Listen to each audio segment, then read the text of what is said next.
The arc fault breaker, okay, there are sometimes a nuisance, but if you could go back in history and see some of the things that I've seen, because my company does a lot of fire damage.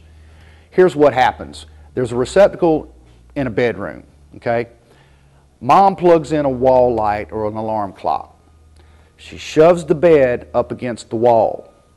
The kids come and they jump into bed. Bed moves. Eventually the bed goes all the way up to the wall to where the cord is plugged into the outlet. It breaks the outlet. A fire happens.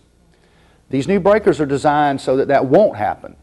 Okay, as soon as that receptacle breaks, it trips the arc fault. Okay, same thing with dressers, beds, and we can't control what our kids are going to do at night when they go to jump into bed. But that's what they're for. Like I said, sometimes they're a nuisance, but trust me, if you've seen what I've seen, they're a life safety device.